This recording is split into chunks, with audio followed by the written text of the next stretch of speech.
in just another moment.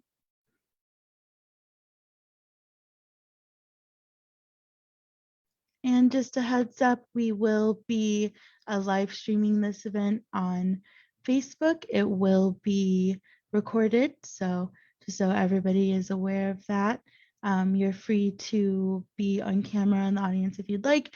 You don't have to, but just so you know, it will be live streamed and recorded.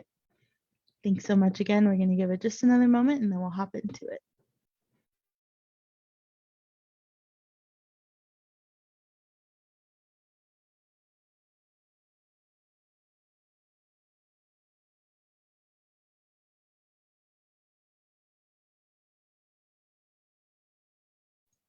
Okay, looks like we are good to go. Tori, whenever you're ready, I'll go ahead and pass it on over to you.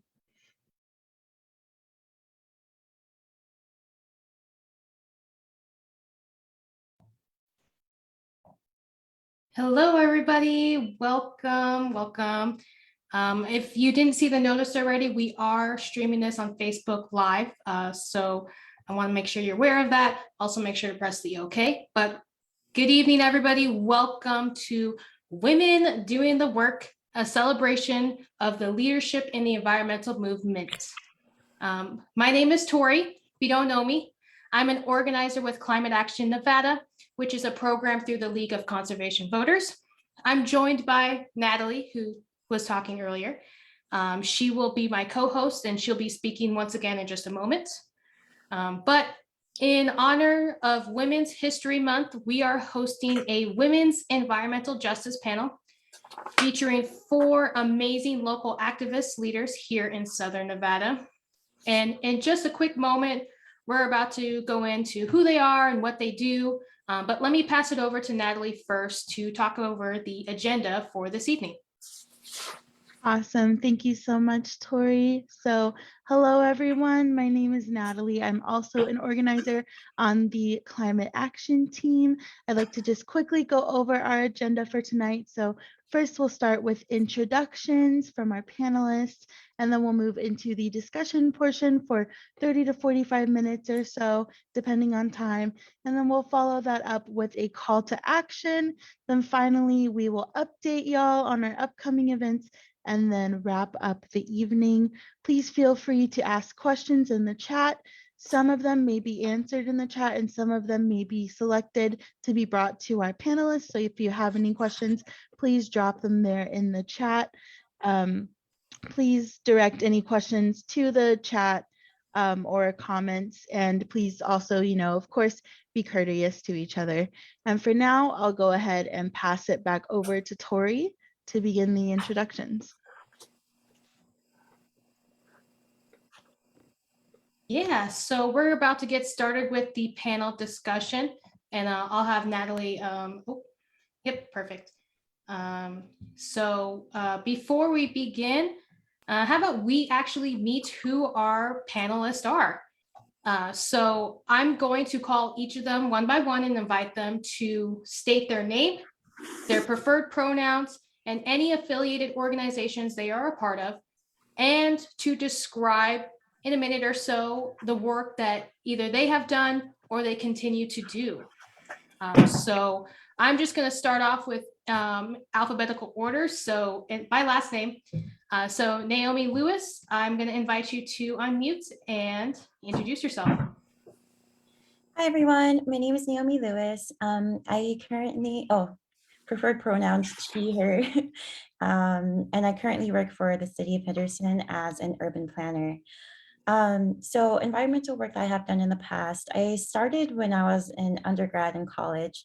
I joined an organization called Take Back a Tap. And basically our goal was to reduce plastic waste on campus. And the main way in which we did that was to get more hydration stations on campus. So if you know, there's little bottle refilling stations that you might have seen at UNLV.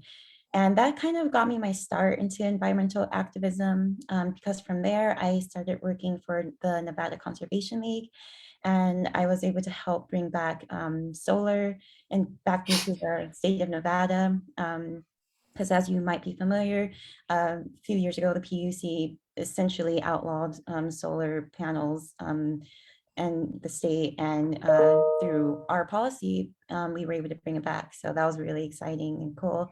I worked there for a few years. Then I worked for Senator Jackie Wilson for a year, and now I'm currently working on sustainability with the city of Henderson. And what this looks like for me is I work to help protect open spaces. So right now we're trying to identify new desert edges or sensitive lands to protect throughout the city of Henderson. So little to no development on those lands. We're also working really hard on reducing our water waste. I'm not sure if y'all know, but we are in a really bad drought right now. I feel like we have been my entire life. I've been here, to be honest, but more recently it's gotten pretty bad. So Henderson's working really hard to reduce water waste and reduce non-consumptive water uses. I'm also working on helping reduce our greenhouse gas emissions, and that's done through a variety of ways. One of the main ways is we're trying to work on making the city less car reliant, because as you might know, Henderson in particular is very car centric. It's built around cars and not people. And we're trying to shift that so that the city is more so built around moving people instead of cars. So increasing walkability, increasing people being able to bike safely, increasing public transportation options, stuff like that, so that we can A, reduce our greenhouse gas emissions, B, so people that do have to take these other forms of transit aren't, suffering when they do. And yeah, there's a lot of equity plays into this as well. So let's see, what else are we working on? We just joined Lead for Cities, so that's exciting. So Lead for Cities is just a way to track our different metrics and see where we can improve upon. So we just joined, so we're gonna get started with that soon. And yeah, so that's most of the work that I'm doing lately. So nice to meet you all. Thank you, Naomi. And we're definitely going to dive into all of that as we get into the panel discussion. But now I'm going to invite Lisa to unmute herself and introduce herself. Oh, I've spotlighted the wrong person. Hold on. Where did Lisa go? Oh, there she is. All right, there we go. All right, Lisa, now you're ready. You can put Lorenzita in for me any old time. Lisa Ortega, she, her. I'm on the Sierra Club Southern Nevada Group Executive Board, and currently I am started a new nonprofit. A friend of mine, I was just talking to him, he looked up 30 of the, by population, the major cities in United States, and there were 2 that didn't have actual tree planting nonprofits. And so one of them was Boston and the other was Vegas. So between him and I, David, we both have those covered. So I was glad as I checked Vegas off the list, checked Nevada off the list. So I'm grateful for that. So we are working on food deserts, urban heat island, equity issues, and I can't wait to dive into that. So thanks for having me. Thank you for being here, Lisa. And as always, we will dive in more as we get into the panel discussion. All right, now, Lorenzita, it's your turn. I'm going to invite you to unmute and introduce yourself. Hi, my name is Lorenzita Santos. I apologize for any cars you may hear in the background. My pronouns are they, them, and I am the organizing director at One APIA in Nevada. At our organization, we work on advancing the interests of the Asian American, Pacific Islander, and Native Hawaiian communities here. And one of the big initiatives that we've been working on lately has been doing park cleanups across the valley. So since July, we've been doing almost like 2 park cleanups every month. And also having conversations with a lot of our community members. For example, key clubs, a lot of key clubs around here. I'm actually one of the other hats. I wear many hats, but I'm the director of service for Las Vegas Kiwanis Young Professionals. And we've been working in collaboration with a lot of the key clubs. A lot of the members of Key Club are young API members, Asian American Pacific Islander members. And we've been really trying to connect the dots on climate change and how it impacts the Asian American and Pacific Islander Native Hawaiian communities, and really stressing the importance of intersectionality in these communities. Thank you so much for letting me talk. No, thank you. The work you do, we need more of that. So we'll dive into that in just a moment, but we got to introduce our very last panelist, and we have Emily. So Emily, feel free to unmute and introduce yourself. Hi, everybody. My name is Emily. My pronouns are she, her, and I am the campaign manager for Dream Corps' Green for All campaign. And I work here in Nevada, but I also work in Arizona, Colorado, and Texas, though I'm based out of Las Vegas. And I joined this work through working on electoral campaigns. So that's kind of my background, trying to get really good people elected to office to address the climate crisis. But I also realized doing that work that you can't just stop at elections or electing good people. You need to have policy to back that up. And so what we do at Green Corps is we work with communities on the ground to support bipartisan legislation that will address the climate crisis in those states that I just mentioned. So thank you so much for having me, and I look forward to this conversation. No, Emily, we look forward to having you and continuing the conversations. So I'm going to spotlight all of the guest speakers again, invite them on. We are about to start the panel. And as Natalie mentioned, we have a preset of questions that were already submitted to our panelists that they're going to be answered, and we'll be inviting them to have a discussion on it. So I will say the question, Natalie will post the question, and then we will have a discussion on it, and so on and so forth. But if you have any questions for our panelists, whether you're watching on Zoom or Facebook Live, feel free to type it in the comment section and we will add it to the question queue. If you have a question very specific to a panelist, please mention their name or their organization so we can identify it as so. And as always, make sure to keep your mic muted so that we can be able to hear the answers for our panelists. And let's get this show on the road. So we probably want to start off with the very basic question: in what sparked your interest in the environmental justice work that you do right now?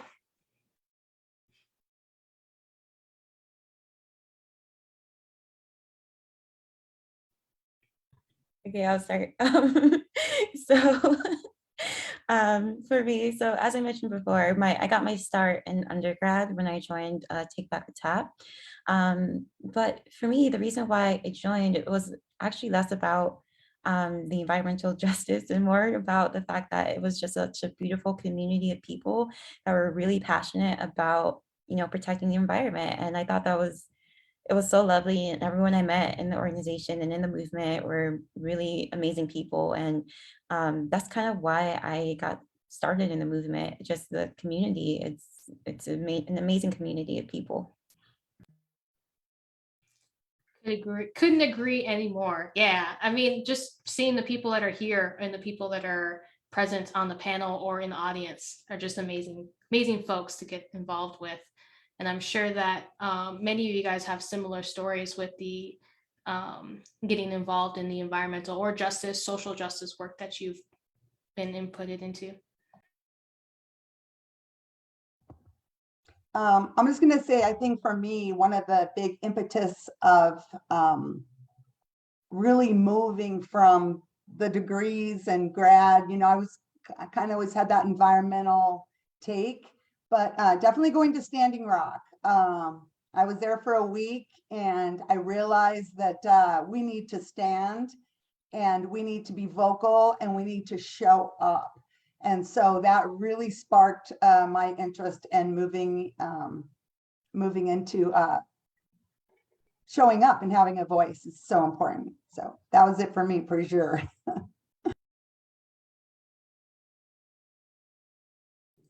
What an amazing opportunity to be there. I know for me, this is going to sound interesting, but I know when I was growing up, actually my dad is a pastry chef. He's always been very into growing his own food, as well as making sure that I eat everything that is presented to me. One of the things that especially in the API community, but for me specifically, it's always been making sure that we are sustainable, we can take care, like we know what's being planted and then we eat what we are making, and then that we Also for like things like plastic bags, we always conserved that, made sure that we used it more than once. And that kind of just naturally led into my type of environmental work. It was just like, oh, I'm already doing these things. Might as well actually like connect the dots together.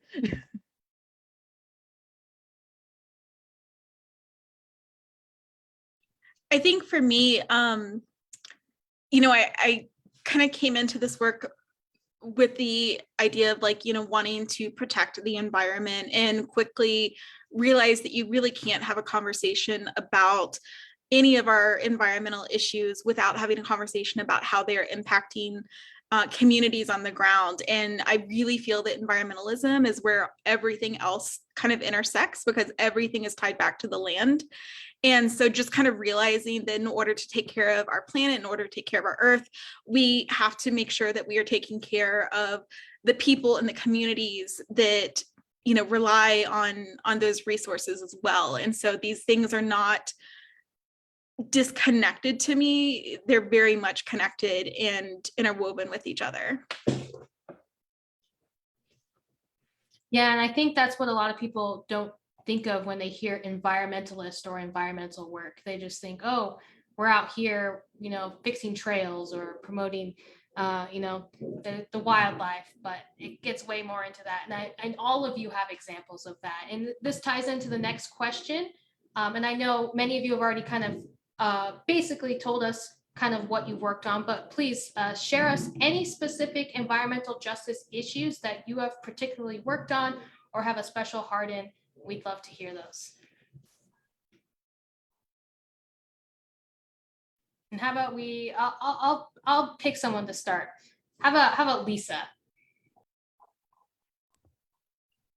I think one of the things that have really brought my attention lately is these really large solar scale projects out in the desert. I spend a lot of time on dirt roads. That's my solace. It's my balance, get it together time. And with Basin and Range Watch, incredible people who have worked just nonstop on does all this really need to be, right on the edge of our national parks and in places that have incredible amount of beauty.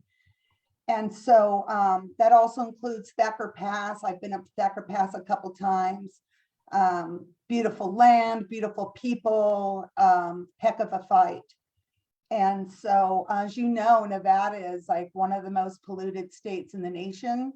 And so we must fight. We must fight for our environment.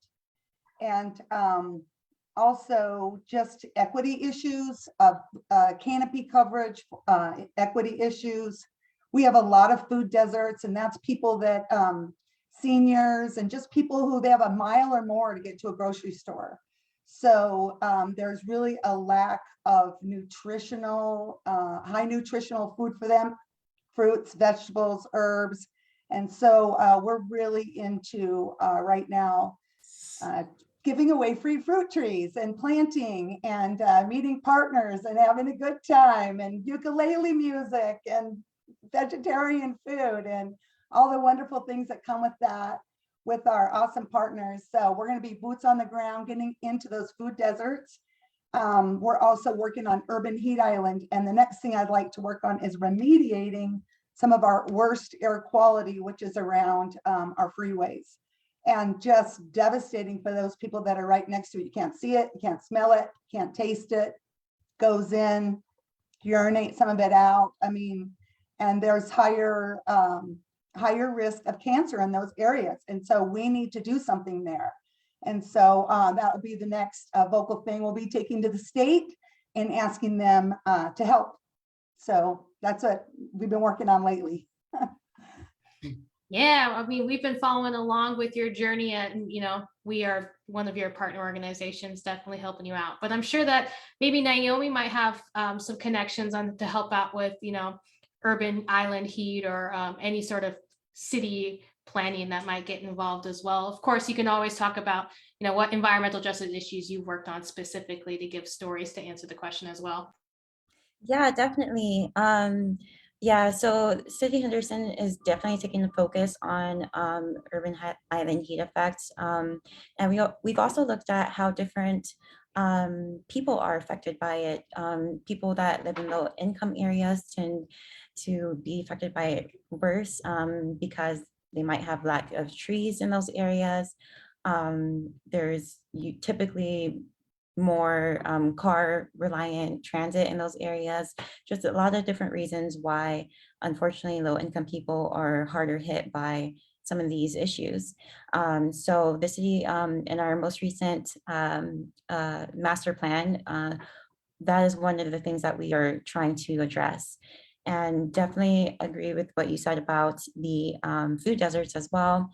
You know, again, a certain demographic of people are most affected by not having access to healthy foods. And our built environment plays such a huge part in all of these different areas. It's kind of mind-boggling when you think about it. Some things that I've been working on, other than the food deserts and the urban island heat effect, I've been working on, as I mentioned before, trying to protect open spaces as well. We are trying to do a desert edge study right now, just to identify new areas within the city that could potentially be protected, have higher environmental protections than other areas.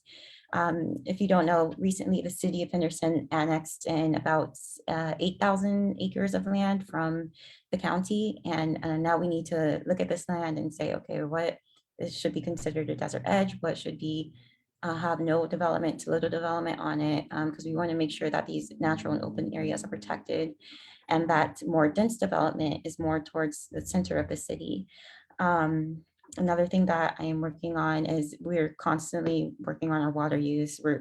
It's it's really bad right now, y'all. We're really trying to reduce our consumptive water uses. So anytime a developer submits a plan within to the city, the long range team, which I'm a part of, we look at these plans and say like, oh no, there's too much grass, or there's these plants are or take too much water, or some stuff like that. So we're really trying to work on reducing our water waste as well.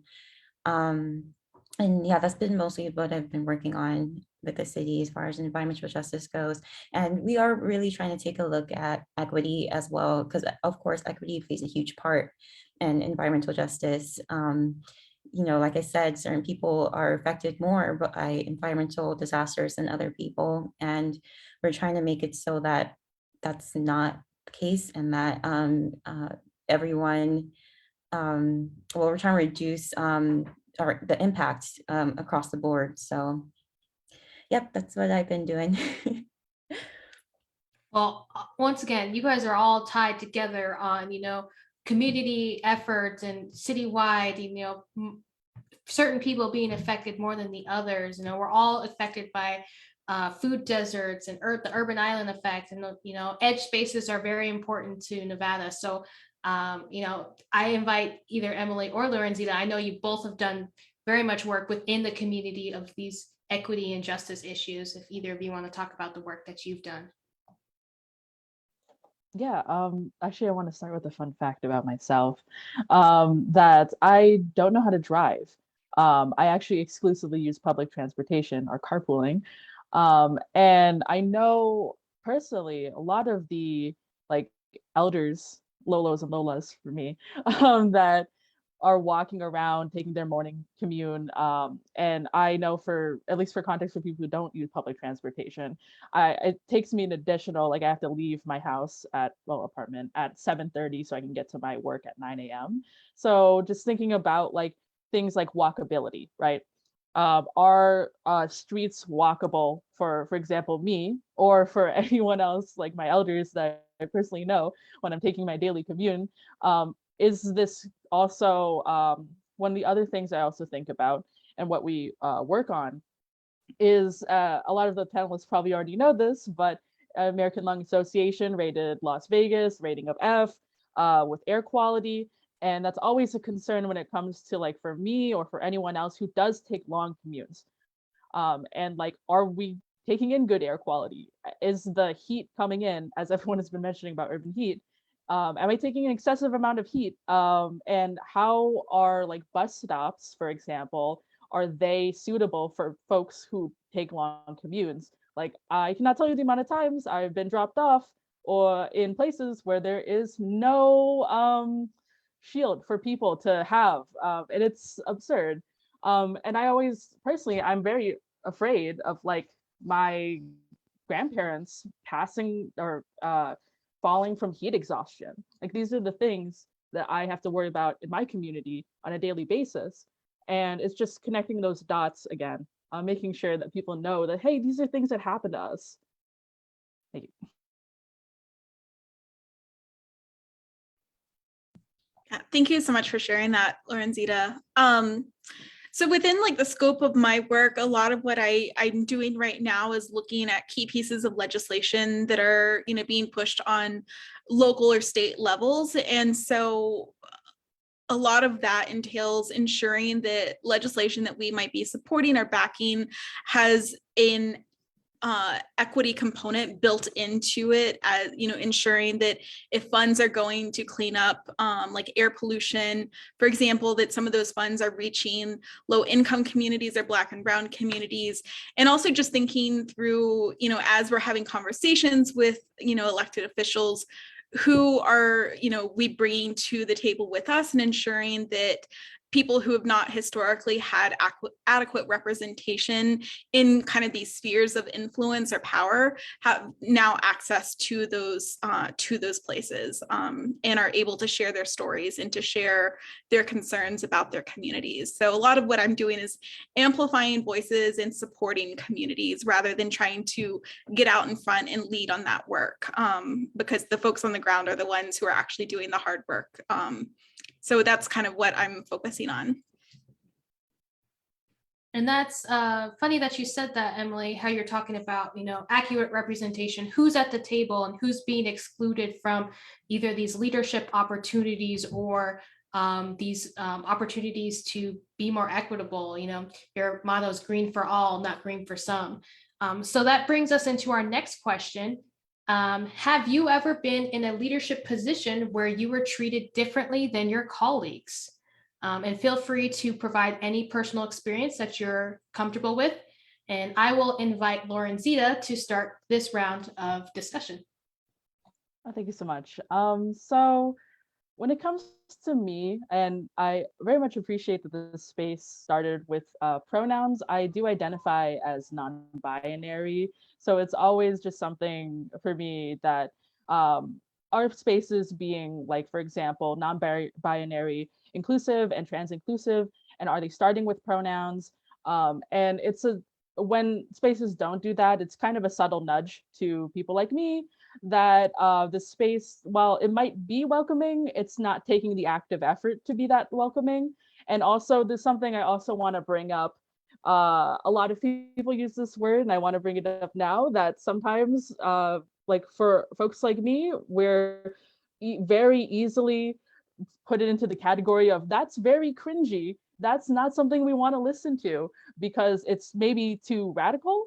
But it's very important that we, that in every space that we're in, that we're making sure that folks like me who, you know, don't drive, who are Filipino, who are non-binary, feel included and are able to have that conversation with folks. And if not, well, I'll just bring a folding chair. So. Preach. If you are not invited to the table, make yourself invited. All right. I will open up the discussion to anyone else who would like to answer the question.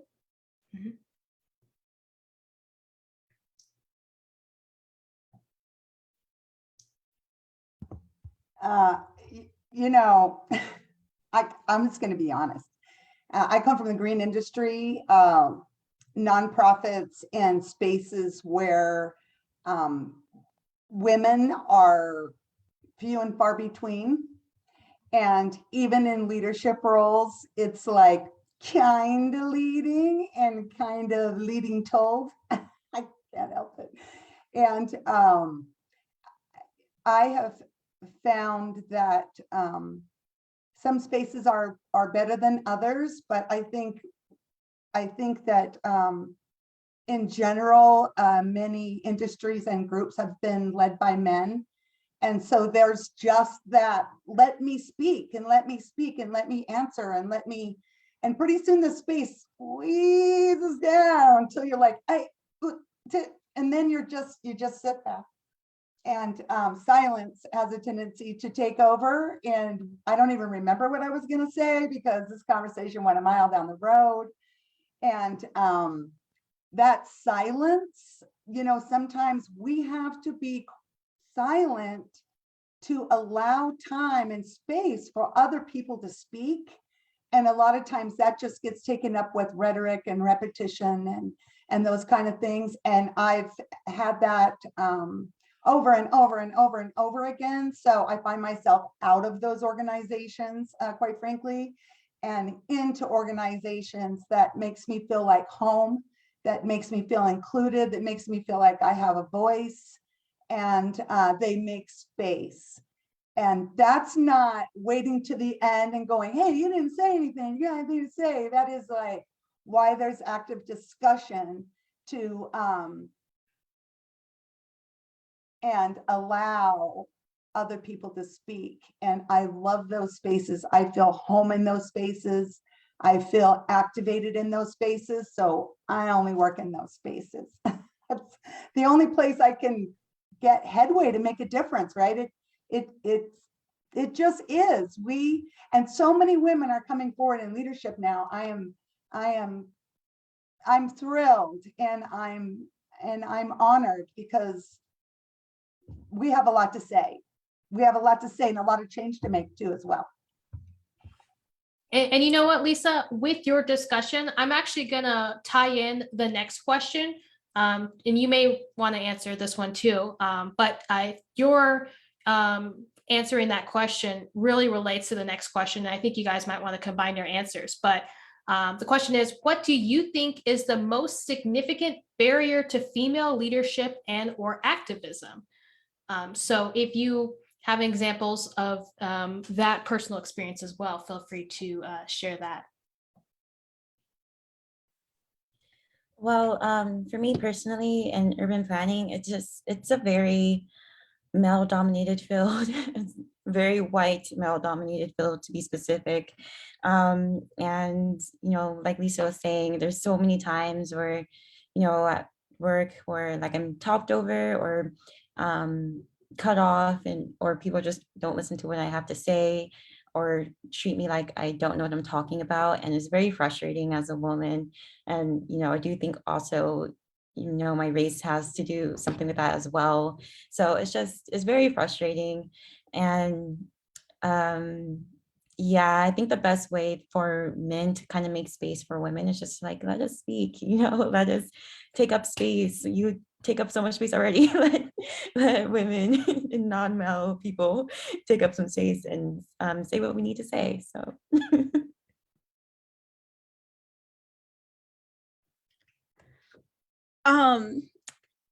I've been trying to think all day kind of how I wanted to answer this question. It's, at multiple points in my career, I've been in spaces that could easily be described as kind of like having a boys club atmosphere to it, which is super frustrating as a woman to kind of be in those spaces. There have been times when I've been in, have gone into meetings with like high elected officials and have been called cutie or sweetie before, which is just so disheartening. And then, there are other times when people just assume I'm the secretary or that I'm here to take notes. And just, I think kind of like leading into your second question here is like, getting used to seeing women in leadership, but also like, breaking out this preconceived notion of like what women in workplaces do, because you wouldn't necessarily, go to a male colleague of mine asking them to take the notes for the meeting, or things like that. And so, I think that those are all just kind of like we need to see more of it, but we also need to like retrain ourselves to understand that, you know, what that actually looks like in practice to see women in leadership. Yeah, and we definitely need more women in leadership. But the next question actually kind of ties into what you mentioned, Naomi, and I'll merge these two questions. So the first question is, how can we sustain changes in this movement to support and uplift other women? And we have an audience question from Amos, and it kind of ties along with it. How can allies support women in this movement, whether it be, you know, males or anybody, you know, anybody can be an ally to how can they support this women-led movement? Yeah, it's a great question. Kind of like I said before, I really do think that men just need to be better about letting women speak our turns, let us take space, and just not assuming, you know, that we're dumb or don't know what we're talking about.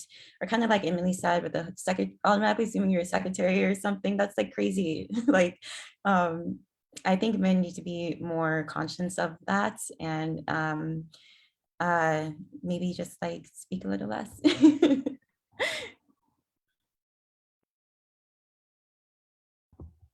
My friend Anna says, don't speak for me, give me room at the table and I'll speak for myself.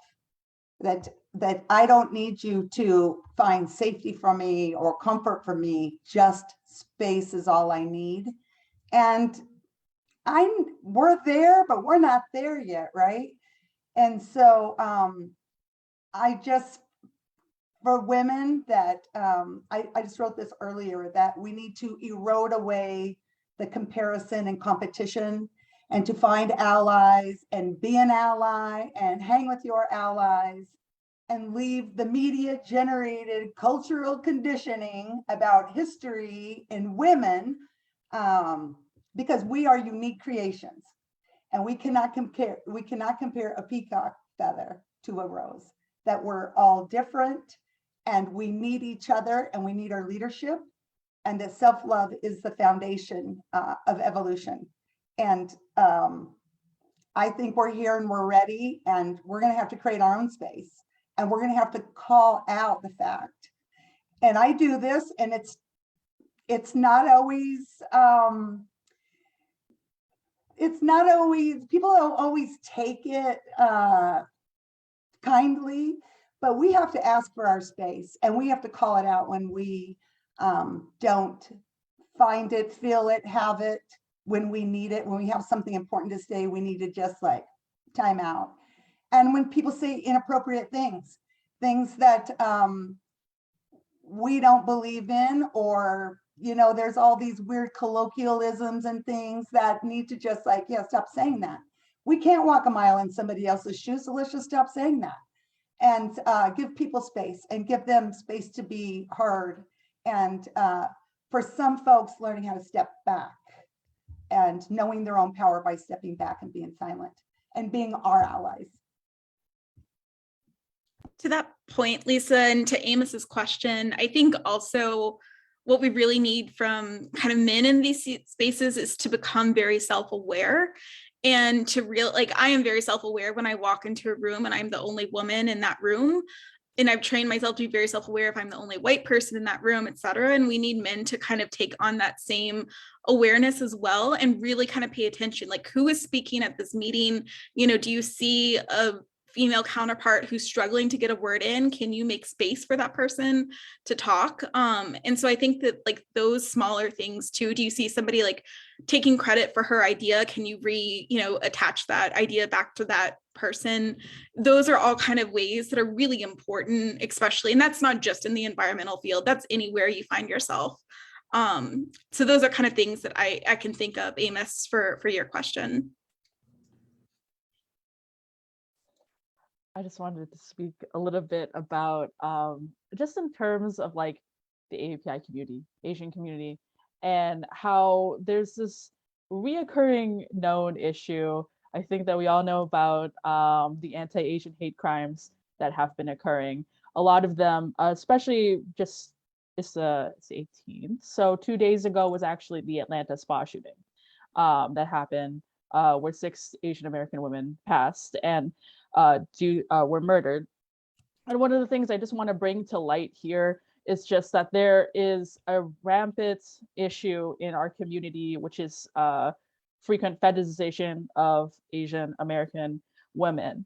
And it's just to make sure that like we are always cognizant that like in our community, there's already the issue of, especially for white men, to consider us to be subservient and will comply to whatever is said. And it's so important that when I'm in spaces and when there are people around, that I always reach out to people in my community, make sure that they know that they can speak, they can talk, and it's fine for them to do so, because we're not even at the point where like we're at the table or anything like that. It's just like we're not even sure if we're allowed to even speak, and we have to collectively be able to feel like we can and that we can speak out. And that's just something that is a huge barrier in our community. I just wanted to bring that to light right now. No, thank you, Lorenzita, for bringing that to light. And, you know, I think that's very important for all of us, that as we stand here and we want to promote women or even just outside identities besides, you know, the male white dominant that's around, is that even though we are here promoting it, not everyone is still invited to the table. And so it's our job down on the grassroots, down, you know, as we're doing this work and as we're making the difference in the environmental justice community, that we make sure that we include everyone at the table and try to not exclude anybody. So thank you guys so much for sharing your experiences. And we will always make sure to be an ally. And if Climate Action Nevada, we try to be an ally for everybody. So if you need that space to talk and be brought to the table, please let us know how we can get involved. But this next question, I think, can tie in really well with the work in what you guys already talked about, is what advice would you give to young women entering your field or your activism? We want to bring the youth in, and you know, that's how we're going to keep making a difference, is if we have younger people continuing the work that we're spreading. So if you have any advice, we would love to hear it.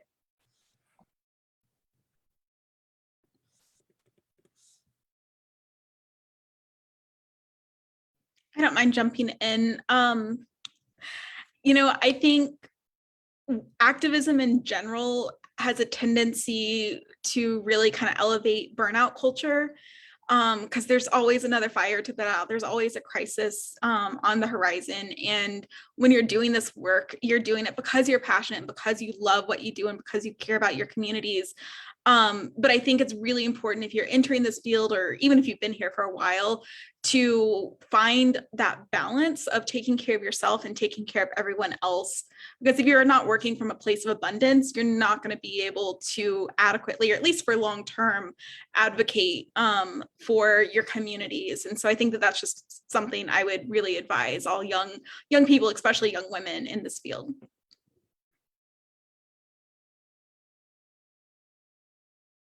Totally agree on the burnout.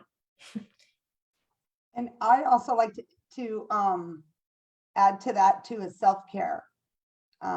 Self-care is super important. I can't say I do it enough really, but just to take that downtime and to take care of ourselves, because we can, like Emily was saying, get in balance with everything that we have and all our responsibilities as women, and to make sure that we recognize our own feats and our own accomplishments. Our rites of passage through the cycles of our lives are really important. And the environment out there, the environment can be toxic. And so it's sometimes a lot of toxicity and not a lot of appreciation. And so I think that really has to start at home, in the heart. I think that's really important.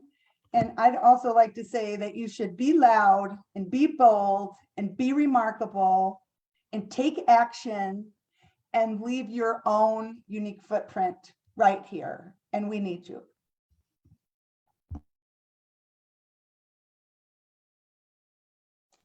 hello. I don't know if there's another Gen Z in the call, but as the Gen Z person here, what I always stress to everyone that goes into this space is to make sure that when you're another Gen Z person, sorry, just looking at the chat, is to make sure that you are actually doing the work you want to do, especially for like college students and high school students. There's going to be a lot of organizations that want to use free labor and use that labor to push whatever political means that they need. And I know that we also do we do volunteer work, right?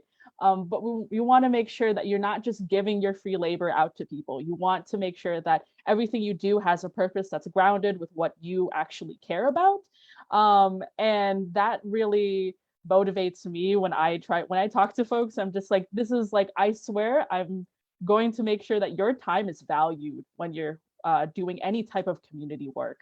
Along with that, with community, make sure that you take time for yourself and make sure you reconnect with like your family. For me, it's so important that I talk to my parents or I talk to my friends and do things that are actually fun. Like, I don't know, I think I'm going to watch an anime movie later today. So anyway, thank you so much. Yeah, I totally agree with Lorenzita. Do not let people take advantage of you. You know, you can be passionate about causes and stuff and volunteer and everything, but don't let it lead to burnout. Don't let organizations take advantage of your free labor and your passion. And also specifically, if you're looking to get into like urban planning, I would say, you know, show up to local city council meetings. You'd be surprised at how little they're attended and the type of things that they pass when no one's there to protest against them. So, and you know, as someone that works for the city, it's unfortunate that I can't really say like, I don't agree with this. So we need you people to like show up and say like, no, this is horrible. Do not pass this. So yeah, showing up makes a huge difference. They really do listen when people come in droves, you know, so show up, learn what's happening in your local municipality and stay up to date on that. Well, Naomi, that brings us actually to our very last question. Thank you for that intro. So how can we, whether it be me, the viewers out there, your volunteers, our organizations, and every organization represented here, how can we help support your field of work?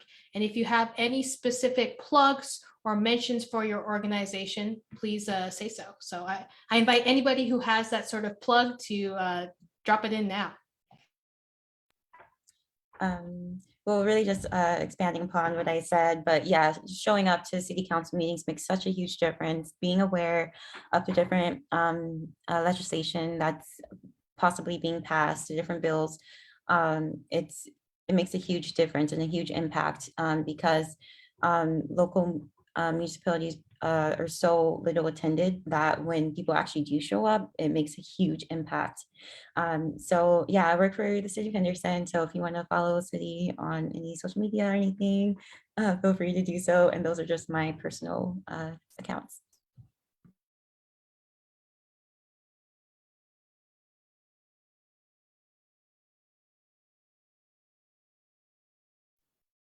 Let's see. Oh, perfect. I was waiting for Lorenzita to talk about cleanups. They're way fun, by the I was way. like, I can talk.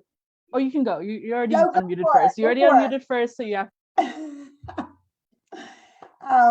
We're doing tree plantings. We're getting ready to actually look at the food deserts. You can go to our website, nevadaplants.com, and see where they're at and see which one you're into or all of them. And we're going to start to organize. This is kind of like talking to neighbors and boots on the ground. And, you know, we like to call it the lit drop. And we've got some door hangers. And so we want them to know that we have free fruit trees available for them. And so there's quite a bit of work to do. We've got like another $4,000, which I know it doesn't seem like a lot, but we're working on another $30,000 that's coming from the Forest Service. They're adding more bucks and we're going to spend them. And we have some, we're doing some Earth Day events. And also just as a heads up, nobody knows this yet, but I'm just going to drop it here. We're going to be planting trees on April 24th with Congresswoman Dina Titus. So let's put it on your calendar. You know, I'm thinking like 10 o'clock.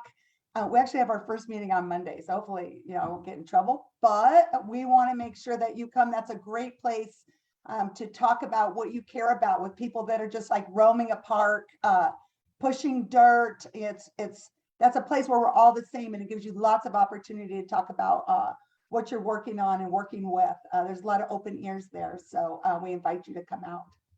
It'll be on the website. I think it's Rodeo Park, but we're not going to find out till Monday. So I invite you to come out and to our other plantings and help us drop lit and help us plant trees. We'd really appreciate. We can't do it ourselves, like a board of like 5 people, you know. So we really depend on other orgs and volunteers to come help us. And if you need a tree, all the maps are on our website: food desert, equity, and urban heat island. And if you fall in one of those, let us know and let us help you plant some stuff in your front yard, your backyard, wherever it is you need, by your windows, for energy savings, whatever you need tree wise, let us know, please. And thank you. Cool. Now I will go per Lisa's request. So yes, you can follow all of our social medias, our Instagram, our Facebook, our Twitter. It's all at One API in Nevada. What's coming up, and it's going to sound very interesting for folks who are not aware. There is BTS, who is the K-pop group BTS is coming in April. And we've been doing a lot of our organizing for the month of April surrounding BTS. May sound a little silly that we're organizing around a K-pop group, but the thing is that BTS has frequently at the UN 2 times has talked about climate change and how important of an issue it is. So we actually, last year we did a connecting the dots with BTS activism with the community members. And that's really where a lot of our Asian Pacific Islander communities are. So if you want to participate in tabling at places that are like Brew Tea Bar, Fangsha, Bamboo, we're going to be at all these boba locations, having these conversations with our community members about climate change, about how important it is for us to get involved. And we'll also in the works of making another park cleanup for the month of May, because we're doing so many BTS things. We have like 5 different events. So I don't even know what they are at this point, but they're all gonna be on our social media page. So thank you so much.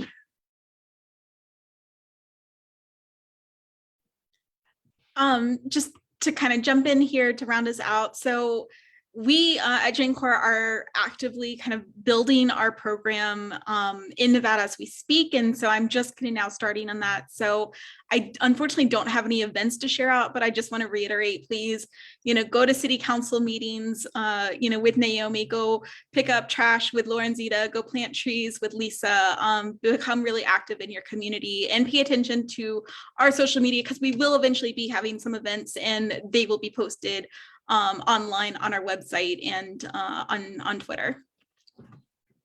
Perfect. All right. So this is their social media handles. Feel free to take a picture, write them down if you're interested. But I want to give a quick round of applause to all of our panelists.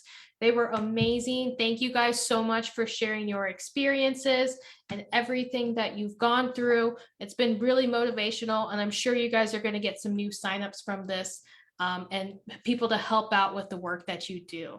But I'm going to pass it over to my co-host, Natalie, who's going to talk about all the call to actions we have coming up. Thank you so much, Tori. Excuse me. And thanks again to all of our awesome panelists. That was an amazing and thought-provoking and inspirational discussion. So thank you again for being here. And thank you to everybody who came out to listen to these folks speak. We really appreciate you. Awesome. So let's go ahead and hop into our call to action and how you can get involved. So we are currently working on getting our Judge Ketanji Brown Jackson confirmed to the United States Supreme Court. So she is uniquely qualified because she served with distinction for over 8 years on the U.S. District Court for the District of Columbia, where she wrote nearly 600 opinions. She's also confirmed to the United States Court of Appeals for the D.C. Circuit in 2021. On the federal bench, Judge Jackson, has issued many decisions showing her commitment to upholding legal protections for persons with disabilities, workers, immigrants, on freedom of speech and environmental laws and protections as well, which is amazing. And she also issued multiple important rulings on the limits of executive privilege, separation of powers, and sovereign immunity. So for these reasons, we are asking folks to get involved and reach out to their elected officials. I don't know what happened to Senator Rosen's picture there. It was working earlier, I promise. But we're reaching out to Senator Cortez Masto and Senator Rosen to ask them to confirm her quickly. So we just like to take a moment to ask everybody to make a quick call down to their offices. You can log your call by either following the link in the chat or scanning those QR codes on the screen. And you can do the same for the letters. You can go ahead and click the links in the chat to go ahead and write a quick letter to them. Or if you would like to do that later, because it is a little bit more time consuming, definitely connect with myself, Tori, or another organizer on our team, and we will help you out with that. But if you could take a quick moment to go ahead and place that phone call, I will do it as well right now. If you don't know who your senator is, there's also a link in the chat to find out who your representatives are. So you can just go ahead and click that link, and we're going to take just a moment to follow those links and make those calls.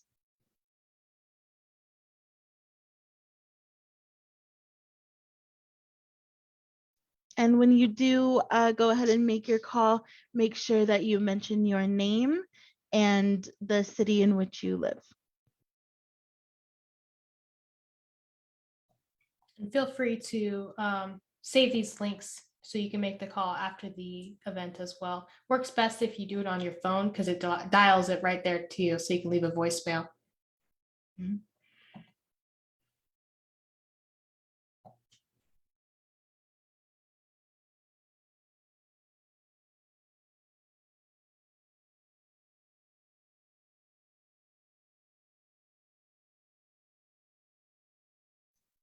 All right, perfect. I see some folks making their calls. Thank you so much. Again, you can log your call by following that link in the chat or scanning the QR code on your screen. I'm going to give it just another minute for folks to finish up their calls, and then we'll move on. I think we can move on to the next one, Natalie, since it's already 6 o'clock. Oh, you're right. Okay. So there is also a petition that you can sign. The link is also in the chat. And you can also follow this QR code. So I'll give it just a second in case folks want to, take a picture of it or whatever, or scan the code. And it is also in the chat that you can follow and sign that petition. And I believe once you have one of the links, it will link you to our Mobilize, and it will have all of the links. And our upcoming link tree will have all of these links as well. So that might be the best link to save. Yeah, absolutely. And speaking of the link tree, I will go ahead and get into our upcoming events so we can get you folks out and enjoying your weekend. So we will be having an activist training tomorrow. It's going to be from 3 to 4 p.m. on Zoom. Sorry about that date error there in the slide, but it will be tomorrow on Saturday from 3 to 4 p.m. where we will just kind of talk about, or some of our coworkers will just kind of talk about our organization and how you can get involved and give you kind of a rundown of what climate action is and what we do and how you can help. And then on the 26th, on Saturday, we will be having a video game event hosted by one of our other organizers, Evan. And this is going to be for the video game League of Legends. There will be separate teams racing to beat bots in the game. So it'll be whatever team you're on versus bots, and you're competing against other teams to see who can win 3 games in a row. And we'll have a call to action, of course, and it'll be a fun thing to get folks involved who are into video games. So if that's something you're interested, again, all the links to everything, to all of these events will be in the link tree in the chat. So you can just go ahead and follow that and select the event you're interested in, and it'll take you there. Then we have our weekly phone banks, of course, on Thursdays from 5:30 to 7.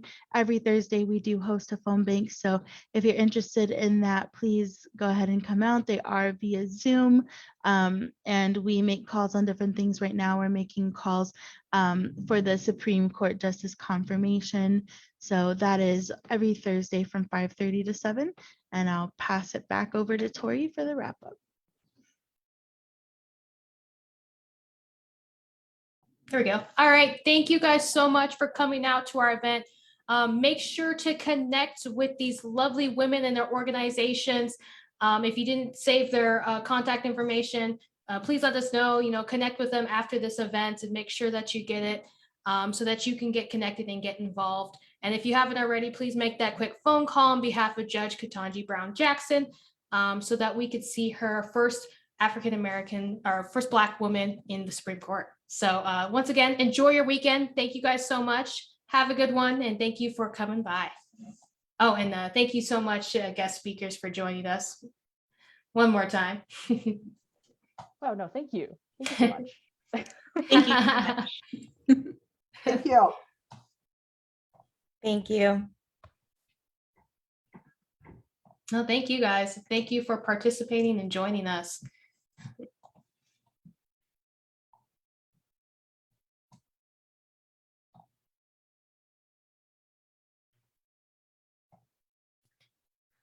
Ooh.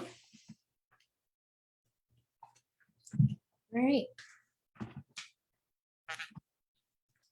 We probably could send a follow-up email if you want with everyone's contact information so that they can get connected as well.